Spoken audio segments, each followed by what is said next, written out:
Hello viewers and students of AITCS. In today's video session, we are going to discuss one of the important topic, which is how to handle GST notice for the financial year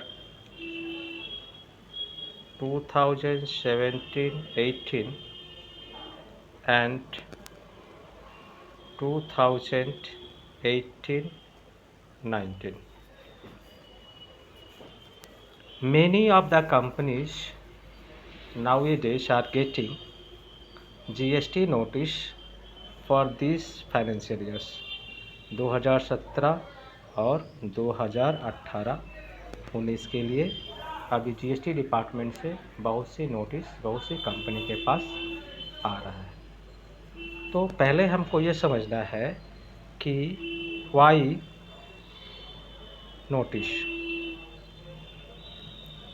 notice क्यों भेजी जा रही है, particularly for the financial year 2017-18 and financial year 2018-19 के लिए। Whenever you view the notice, you will find that maximum notices are coming for the financial year 2017-18 and financial year 2018-19। इसका simple सा reason है कि 2017-18 का case is going to be time barred on 31st December 2023। 31 दिसंबर 2023 का 2017-18 का case time barred हो जाएगा and without extension from the government the proper officer shall not be issue any order for the financial year 2017-18। इसीलिए 31 दिसंबर 2023 के भीतर वो 17-18 की सभी असेसमेंट प्रोसीडिंग्स या और भी अगर कोई डिमांड एंड रिकवरी है वो कंप्लीट करेंगे। Now financial year 2018-19 is going to be time barred on 31st March 2024। 18-19 का भी 31 मार्च 2024 को टाइम बार्ड हो जाएगा। इसलिए जितनी भी नोटिसेस आ रही हैं that are for the financial year 2017 and 2018-19। अभी हमें ये देखना है, we shall understood with practical example कि इस नोटिस में जीएसटी अथॉरिटी की डिमांड क्या रहती है, कौन कौन से सेक्शन में वो नोटिस आ रही हैं and what shall be the proper reply off that notices. तो whenever you will look at the notice, you will find that the maximum notice is coming for reversal of ITC under section 17 subsection 2। तो आप अगर notice को पूरी तरह पढ़ोगे तो उसमें इम्पॉर्टेंट रहेगा सेक्शन 17 सबसेक्शन 2 में आपने आईटीसी क्लेम कर ली है and that is not proper, उसको वो रिवर्स करने के लिए बोलेंगे। दूसरा है उनका डिमांड पे इंटरेस्ट अंडर सेक्शन 50 सबसेक्शन 3। इसको भी अगर आप नोटिस पढ़ोगे तो उन्होंने ये बोल के रखा है कि सेक्शन 50 सबसेक्शन 3 के अंदर इंटरेस्ट आपको पेमेंट करना है, but the interesting thing is that they have not quantified the amount of the interest. They have left to the assessee कि आपको सेल्फ असेसमेंट करना है और इंटरेस्ट को पेमेंट करना है।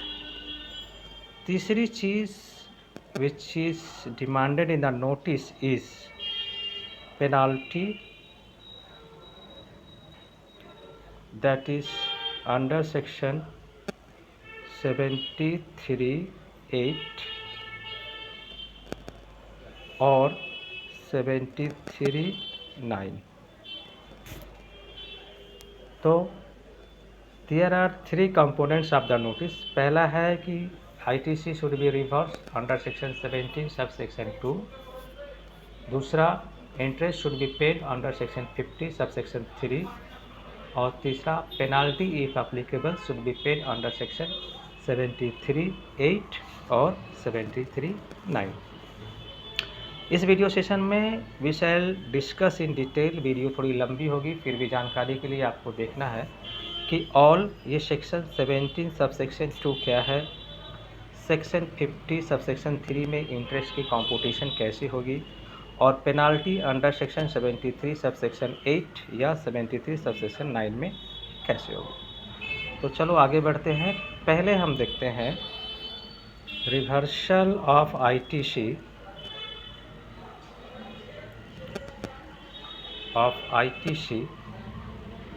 Under section 17 subsection 2। Reversal of ITC under section 17 subsection 2 ये क्या बोलता है? Section 17 subsection 2 states that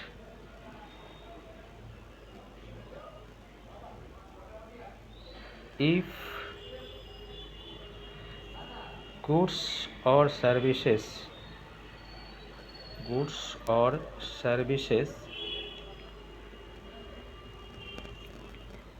has been used by the taxpayer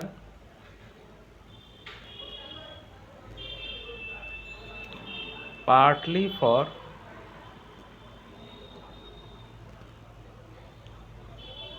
taxable supply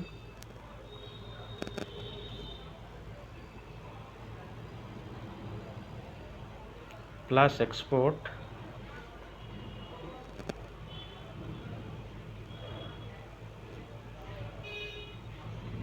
and partly for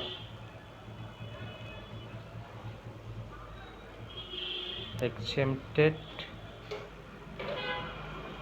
supply, then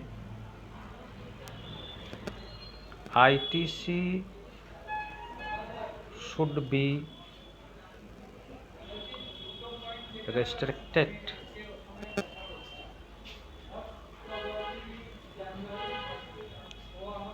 in the ratio of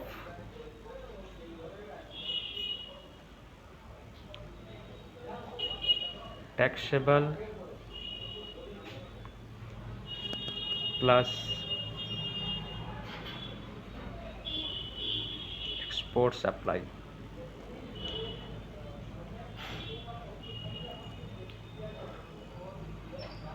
And excess ITC should be reversed.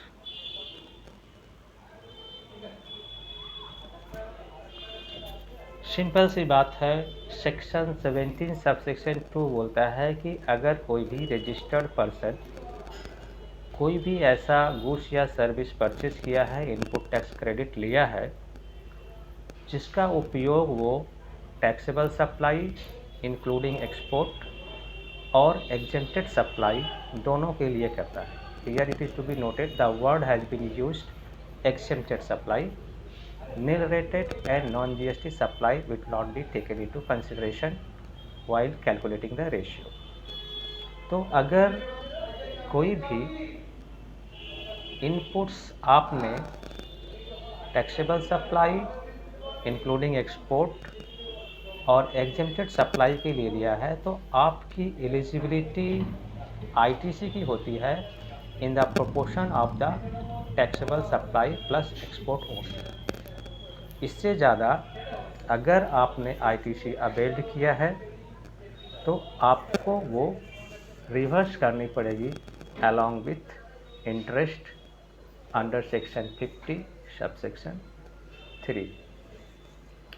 तो financial year 2017-18 की अगर बात करें तो system has evaluated the return GSTR 3B filed by the companies and the parameter is that कि जिस company ने अपने GSTR 3B में एग्जेम्प्टेड सप्लाई को दिखाया है और GSTR 3B में ITC को रिवर्स नहीं किया है, in that situation they are sending notice, that is the show cause notice along with demand कि आप इतने अमाउंट की ITC रिवर्स करो। ITC amount is quantified in the notice but interest and penalty is not quantified. तो section 17 subsection 2 अगर आप bare act खोलोगे तो आपको पता चल जाएगा कि अगर आप ITC का avail taxable goods plus export और एग्जेम्प्टेड गुड्स के लिए करते हो, then whole amount of ITC is not eligible. आपको एक प्रोपोर्शन निकालना पड़ेगा, रेशियो निकालना पड़ेगा और उसी रेशियो में आपको ITC अवेल करनी पड़ेगी, बैलेंस आपको रिवर्स कर देना पड़ेगा। तो नोटिस में आपको रेशियो निकाल के दिया हुआ है और अमाउंट कितना रिवर्स करना है वो भी दिया रहेगा। Only you have to do the working with you whether the notice is correct और not. This is section 17 subsection 2। अब इंटरेस्ट आपसे मांगा गया है अंडर सेक्शन 50 सबसेक्शन 3। स्टूडेंट्स अगर आप बेयर एक्ट पढ़ोगे तो उसमें देखो सेक्शन 50 सबसेक्शन 1 एक है, सेक्शन 50 सबसेक्शन 2 एक है, section 50 subsection 3। So section 50 subsection 3 ये डील्स विथ कहाँ ये एप्लीकेबल होता है, where ITC has been availed and utilized wrongly। पहले ये होता है कि जहाँ आपने ITC wrongly availed and utilize किया है। दूसरा केस में होता है where refund has been applied and made wrongly। Particularly यही दो केस है जहां इंटरेस्ट सेक्शन 50 सबसेक्शन 3 पे लगता है, अदरवाइज आपको सेक्शन 50 सबसेक्शन 1 पे इंटरेस्ट देना होता है। Section 50 subsection 3 is applicable where you have availed and utilize the ITC wrongly। It is to be noted that here the word is you have availed and utilized the ITC। अगर आपने ITC केवल availed किया है लेकिन उसको utilise नहीं किया है, then you are not required to pay any penal interest under section 50 subsection 3। लेकिन आपने अगर ITC रॉन्गली अवेल्ड किया है और उसको यूटिलाइज भी किया है, then you are liable to pay interest under section 50 subsection 3 and interest rate, that is ROI rate of interest under section 50 subsection 3 shall be 24% per annum। Simple interest under section 50 subsection 1 जहाँ पे इस तरह का कोई issue नहीं है, वहाँ rate of interest होता है 18% per annum, but in this case it will be 24% per annum.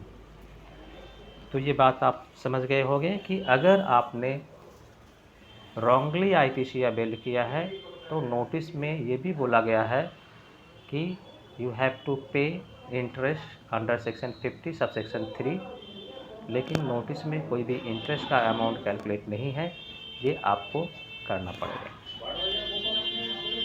तीसरी बात है, they have demanded penalty under section 73 sub section 8 और section 73 sub section 9। The interesting thing is here to watch is that कि notice में उन्होंने भी a penalty amount not quantified penalty amount उन्होंने quantify नहीं किया है। पेनाल्टी अमाउंट क्वांटिफाई क्यों नहीं किया है? क्योंकि इसमें रीज़न है। रीज़न ये है कि सेक्शन 73 सबसेक्शन 8 जो है वो ये बोलता है कि शो कॉज नोटिस इशू करने से पहले, शो कॉज नोटिस इशू करने से पहले अगर आपने आईटीसी को रिवर्स कर दिया एंड फाइल DRC 03 इंटीमेशन दे दिया, then there will be no order under section 73(1), तो वो कोई भी ऑर्डर इशू नहीं करेगा और पेनाल्टी कोई नहीं लगेगी। सेक्शन 73 सबसेक्शन 9 ये बोलता है कि अगर आप शो कॉज नोटिस पाने के बाद, ठीक है, 30 दिन के भीतर में आप रिप्लाई करते हो, इंटरेस्ट प्रॉपरली पेमेंट करते हो, ITC under section 17 subsection 2 reverse कर देते हो, तो आपको पेनाल्टी लगेगी 30 डेज़ के बाद। 30 डेज़ के पहले अगर करते हो तो कोई पेनाल्टी नहीं लगेगी। सो इसको डिस्कस कर लेते हैं। Penalty under section 73(8) no penalty.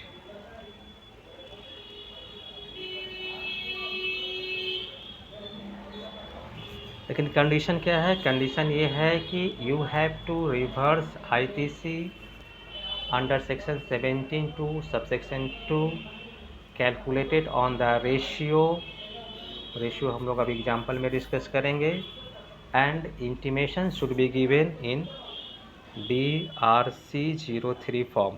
DRC 03 form भर के आप फाइल कर दोगे तो आपकी कोई पेनाल्टी नहीं होगा, ऑफिसर कोई भी ऑर्डर पास नहीं करेगा। क्लियर?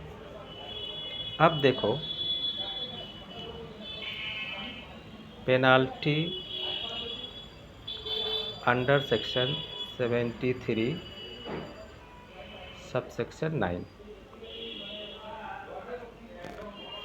इस केस में क्या है? 73 सबसेक्शन 9 क्या बोलता है कि आपके पास शो कॉज नोटिस आ गया, आपने शो कॉज नोटिस को पढ़ा, आपने आप गलतियाँ देखी कि सेक्शन 17 सबसेक्शन 2 में आईटीसी हमको रिवर्स करना था लेकिन हमने नहीं किया।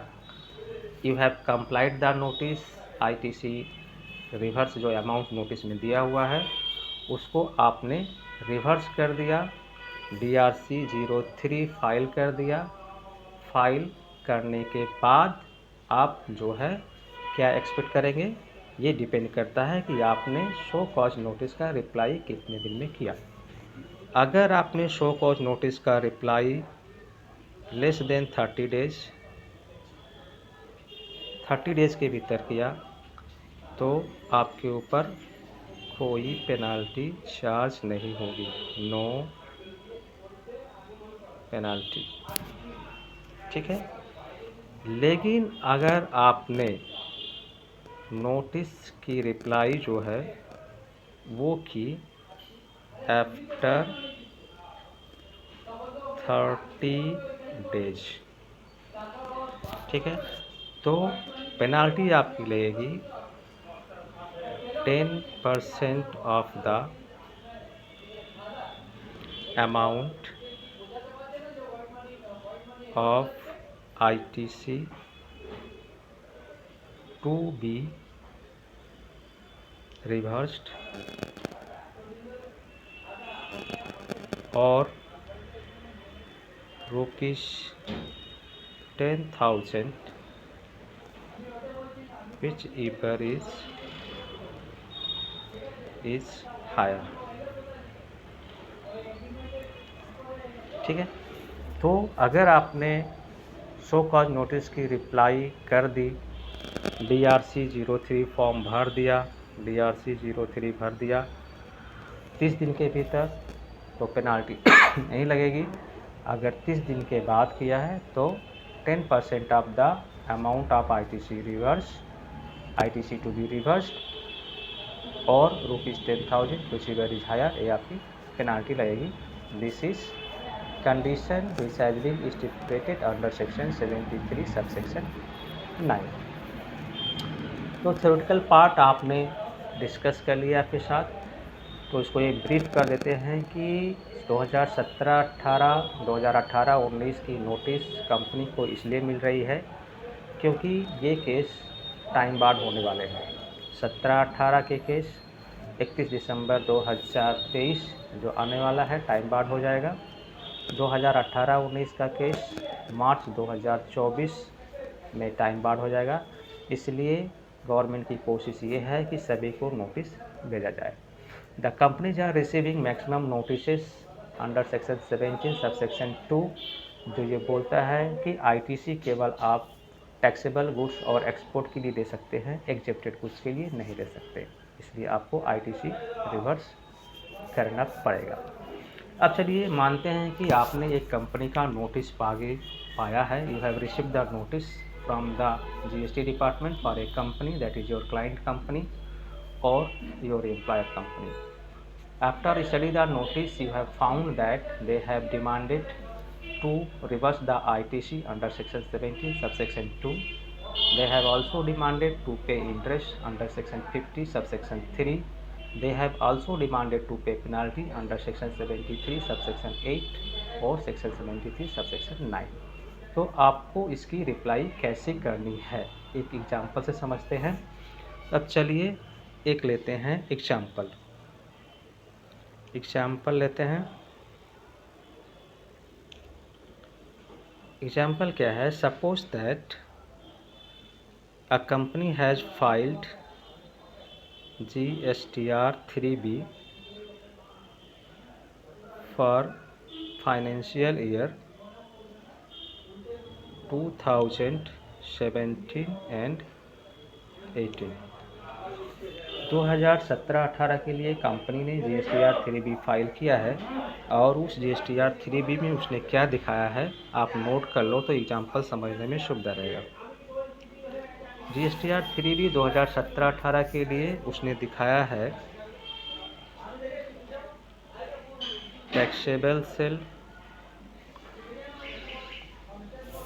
मान लो 15,000,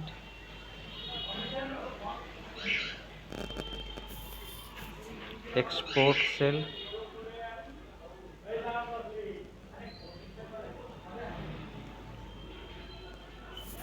मान लो 7,000,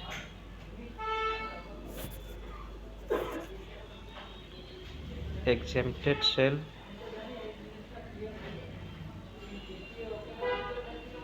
ये मान लो 2,000,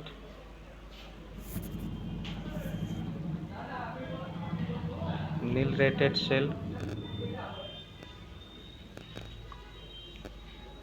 ये मान लो आपका 3,000। ये GSTR 3B में दिखाया है। और क्या दिखाया है? नॉन GST सेल दिखाया है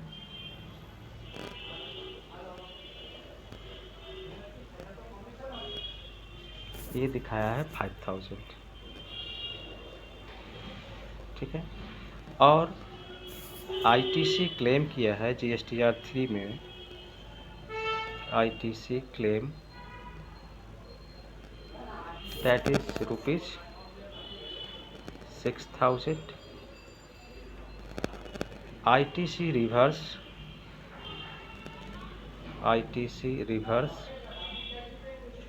नील, कुछ भी ITC उसने नहीं है। तो यही जो है कंडीशन है who is prompting to issue notice for recovery of tax under section 17 subsection 2। GST authority को जैसे ही पता चला कि आपने जीएसटीआर 3B में एग्जेम्प्टेड सेल दिखाया है लेकिन उसके कॉरस्पॉन्डिंग कोई भी आईटीसी को रिवर्स नहीं किया, they will issue notice for reversal of ITC under section 17 subsection 2। और नोटिस में ये आईटीसी रिवर्सल भी क्वांटिफाई रहेगी। कैसे रहेगी? तो सबसे पहले नोटिस में इंट्रोडक्शन पार्ट लिखा रहेगा जिसका जिस्ट यह है, whereas you have found that you have sold exacted sale of such and such amount, you have taxable sales such and such amount, you have export such and such amount, but you have not reversed the ITC which is ineligible under section 17 subsection 2 under section 16 etc. and therefore you is required to reverse the ITC of the certain amount। Notice में लिखा रहेगा पे interest under section 50 subsection 3, penalty under section 73 subsection 8 और section 73 subsection 9, ऐसे करके एक date के भीतर आपको रिस्पॉन्स करने के लिए बोला जाएगा। अब देखो, हमको ये नोटिस पाने के बाद अपनी कंपनी का, अपनी एम्प्लॉयर कंपनी का या क्लाइंट कंपनी का जीएसटीआर 3B देखेंगे। जीएसटीआर 3B देखने के बाद कंफर्म करेंगे कि जो नोटिस में टैक्सेबल सेल लिखा हुआ है, एक्सपोर्ट सेल लिखा हुआ है, एग्जेम्प्टेड सेल लिखा हुआ है, नील रेटेड सेल लिखा हुआ है, नॉन जीएसटी सेल लिखा हुआ है, आईटीसी क्लेम्ड अमाउंट जो लिखा हुआ है, आईटीसी रिवर्सल लिखा है, वो ठीक है कि नहीं। You have to be sure about that. Sure हो जाने के बाद आपको अपनी गलती का पता चल जाएगा कि हाँ, हमने एग्जेम्प्टेड सेल जीएसटीआर 3B में दिखाया है लेकिन उसका कॉरस्पॉन्डिंग कोई भी आईटीसी हमने रिवर्स नहीं किया है, तो ये आपकी गलती है। You should have to reverse the amount. अब उसका कैलकुलेशन कैसे करेंगे, तो यहाँ पे हम लोग सीखेंगे computation of ITC to be reversed. कौन सा सेक्शन में? अंडर सेक्शन 17 सबसेक्शन 2 में रिवर्स करना है। इस सेक्शन में जो हम आईटीसी क्लेम करते हैं that is also known as common ITC. Common ITC, why it is common? because this ITC has been utilized for the purpose of taxable supply, taxable outward supply, taxable outward supply plus export, और इसका avail हम करते हैं for supply of exempted goods and services, exempted goods and service, इसीलिए ये common credit है। अब common credit को रिवर्स करने के लिए we have to find out ratio of reversal. Ratio of reversal लिखा हुआ थोड़ा सा समझ नहीं आ रहा होगा, फिर भी बोल रहा हूँ। Ratio of reversal we have to complete. Ratio of reversal हम कैसे निकालेंगे? Ratio of reversal is exempted supply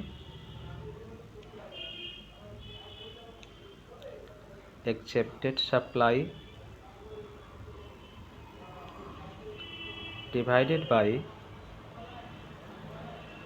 taxable supply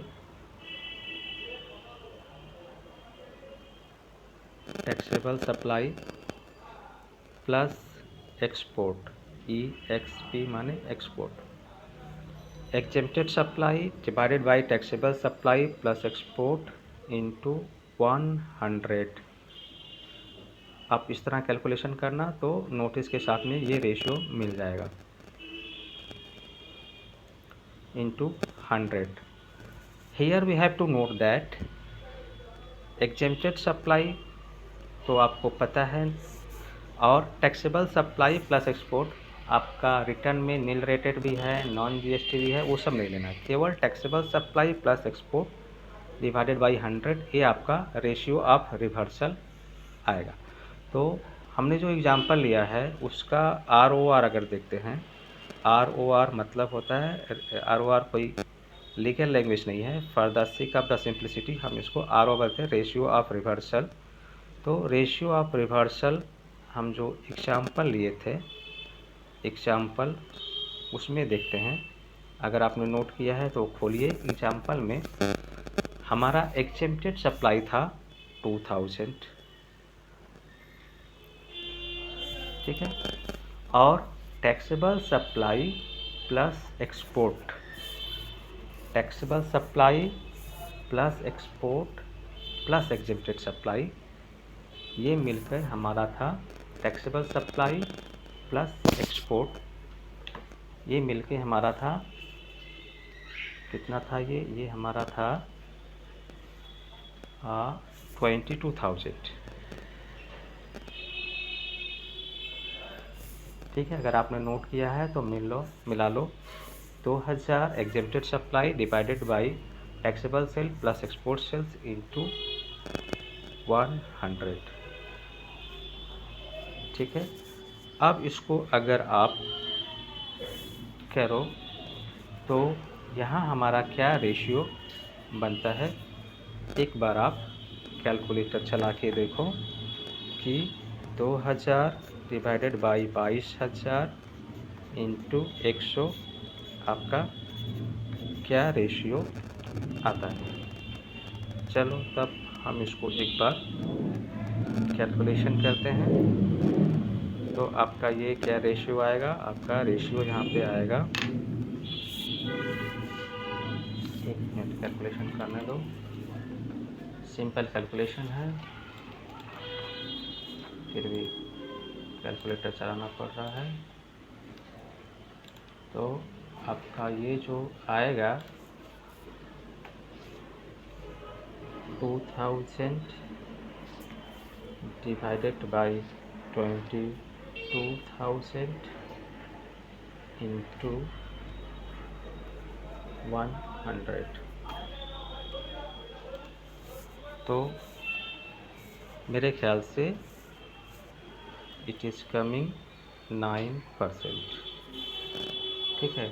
2000 divided by 22,000 into 10% comes to 9%, if it is correct देख लेना आप। तो रेशियो ऑफ रिवर्सल इज़ 9%, ये तो ratio निकल गया। अब अमाउंट ऑफ ITC रिवर्स क्या होगा, आपने ITC क्लेम किया था 6,000 की 9% आपको जो है रिवर्स करनी पड़ेगी। तो 6,000 की 9% क्या आती है, दैट इज़ 540। तो जिस amount you have to reverse, अब खाली ये ITC रिवर्स कर देने से काम नहीं चलेगा, यू हैव टू पे इंटरेस्ट अंडर सेक्शन 50 सबसेक्शन 3। तो ये इंटरेस्ट पेमेंट करने से पहले दैट इज़ 24% पर एनम, आपको देखना है कि whether you have availed and utilized और ओनली अवेल्ड।